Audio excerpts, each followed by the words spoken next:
গোলাঘাটৰ গোৱালগাঁৱৰ ৰাংচালি সমন্বয় ক্ষেত্ৰত অনুষ্ঠিত হৈছে ৰাংচালি উৎসৱ। 1 ফেব্ৰুৱাৰীৰ পৰা 4 দিনীয়া বৰ্ণাঢ্য কাৰ্যসূচীৰে গোৱালগাঁও শিক্ষা সমিতি, যুৱ মঞ্চ আৰু অঞ্চলবাসীৰ সহযোগত আয়োজন কৰা হৈছিল কৃষিভিত্তিক এই উৎসৱ। গ্ৰন্থমেলা, বাণিজ্য মেলাৰ লগতে সৃষ্টিশীল নৃত্য, কুইজ, চিত্ৰাংকন, দিহানাম আদি প্ৰতিযোগিতাও অনুষ্ঠিত হৈছিল এই উৎসৱত। অন্তিম দিনা মুকলি সভাত অংশ লয় প্ৰতিদিন টাইমৰ মুখ্য সম্পাদক নিজমণি শইকীয়াই। মই নিজে যেটো বুজি পাইছো আপোনালোকৰ ইয়ালৈ আহি ইয়াত তিনিটা দিশৰ কসৰত হৈছে এই ৰাংচালি মহোৎসৱত। এক, ইয়াত ভাষাৰ চৰ্চা হৈছে। 2, ইয়াত সাহিত্যৰ চৰ্চা হৈছে। আৰু 3, ইয়াত কৃষ্টি আৰু সংস্কৃতিৰ চৰ্চা হৈছে। এটা জাতি যদি পৃথিৱীৰ বুকুত জাতি হিচাপে জীয়াই থাকিব লাগে,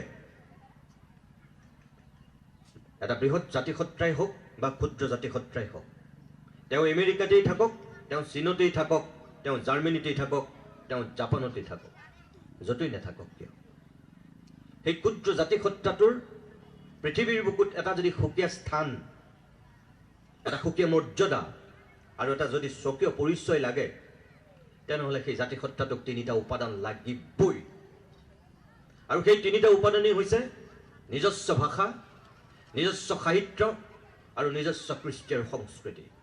আমাৰ উঠি অহা প্ৰজন্মটোক ক'ৰবাত নহয় ক'ৰবাত উদ্বুদ্ধ কৰিবৰ কাৰণে যিখিনি উপাদান তেওঁলোকে বিলাব লাগে সেইখিনিৰ কাম কৰিছে। এটা কথা মনত থাকিব যে এই ৰংচালি উৎসৱ অনুষ্ঠিত কৰা উদযাপন সমিতিৰ বিষয়ববীয়াসকল, এই ডেকা বন্ধুসকল কোনো আমাৰ সংস্কৃতি ৰক্ষাৰ ঠিকাদাৰ নহয়, কিন্তু কোনো তেওঁলোকক ঠিকা দিয়া নাই।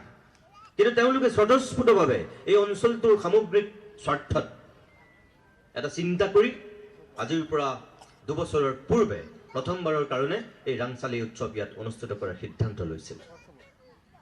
আজি দ্বিতীয়বাৰৰ কাৰণে অনুষ্ঠিত কৰিছে। মোৰ তেওঁলোকৰ প্ৰতি অনুৰোধ, প্ৰথমবাৰৰ কাৰণে গুৱাহাটীত গ্ৰন্থমেলা অনুষ্ঠিত হৈছিল 1984 চনত। নেতৃত্ব লৈছিল সেই সময়ৰ বৰেণ্য স্বনামধন্য অসমীয়া অসম প্ৰকাশন পৰিষদৰ তেতিয়াৰ সচিব, মহাৰথীৰ উপন্যাসৰ স্ৰষ্টা, বিশিষ্ট সাহিত্যিক, অসম সাহিত্য সভাৰ প্ৰাক্তন সভাপতি চন্দ্ৰপ্ৰসাদ শইকীয়া ছাৰে। চন্দ্ৰপ্ৰসাদ শইকীয়া ছাৰে 1984 চনত জজ খেলপথাৰত যেতিয়া গুৱাহাটী গ্ৰন্থমেলা নামেৰে প্ৰথমবাৰৰ কাৰণে অসমত গ্ৰন্থমেলাৰ আৰম্ভ কৰিছিল, তেতিয়াও এনেধৰণৰ এটা হয়তো পৰিৱেশেই আছিল। চেগা চুৰুকাকৈ মানুহ গোট খাইছিল, এটা উৎসৱমুখৰ পৰিৱেশ হৈছিল আৰু তাতে বৌদ্ধিক বিপ্লৱ সূচনা হৈছিল। কোনো হয়তো ভবা নাছিল যে গুৱাহাটী গ্ৰন্থমেলাই যিটো যাত্ৰা আৰম্ভ কৰিছে, এটা সময়ত সেই যাত্ৰাটোৰ ইমান দিগন্ত প্ৰসাৰী প্ৰভাৱ পৰিব আৰু তাৰ ফলত অসমৰ শদিয়াৰ পৰা ধুবুৰীলৈ অসমৰ বিভিন্ন মহাবিদ্যালয়ত, বিভিন্ন খেলপথাৰত গ্ৰন্থমেলা আজি যেনেকৈ উদযাপিত হৈছে, এনেকুৱা এটা পৰিৱেশ হ'ব বুলি কোনেও ভবা নাছিল। আজি গ্ৰাম্য গ্ৰন্থমেলা আৰম্ভ হোৱাৰ পৰা যিটো বৌদ্ধিক বিপ্লৱ ৰাজ্যখনত হৈছে, সেয়া চন্দ্ৰপ্ৰসাদ শইকীয়া ছাৰে দেখি নগ'ল।